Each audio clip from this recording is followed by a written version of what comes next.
আসসালামু আলাইকুম। আমার সবচেয়ে যে সমস্যা, আমার বাচ্চা একটা ক্লাস 5-এ লেখাপড়া করে হায়দ্রাবাদ রিফিউজিপাড়া প্রাথমিক বিদ্যালয়।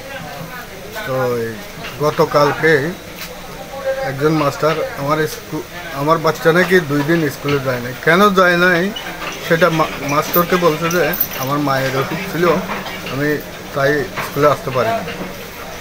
তারপর মাস্টার কিছু না জিজ্ঞাসা করে এমনভাবে পিটাইছে যাতে বাচ্চা এটা কেমনে সহ্য করছে এটা আমি বলতে পারিনি।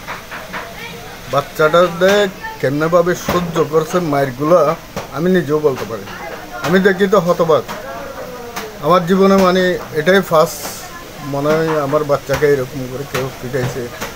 এখন আমার কথা হলো যে প্রাইমারি স্কুলের মধ্যে মাস্টারের নাম কি? মাস্টার রুবেল। মাস্টার যারা আছে, আপনি কি এই অভিযোগ নিয়ে স্কুলে গেছেন? অবশ্যই আমি গেছি।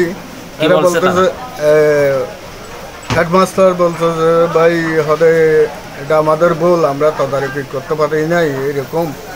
আচ্ছা, এটা এখন কি চান আপনি? আমি চাচ্ছি যে ছোট বাচ্চাদের যারা ক্লাস 2-তে 3-তে 5-এ যারা পড়ে তাদেরকে এরকমভাবে পিটানোর কোনো রাইট আছে কি না।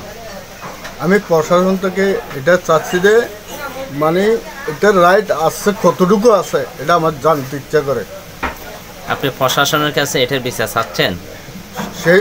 হ্যাঁ, আমি বিচার চাচ্ছি বিদায় তো মানে আমি জানতে ইচ্ছা করতেছি বিদায় তো আমি কথাগুলো বলতেছি, মানে কতটুকু রাইট আছে।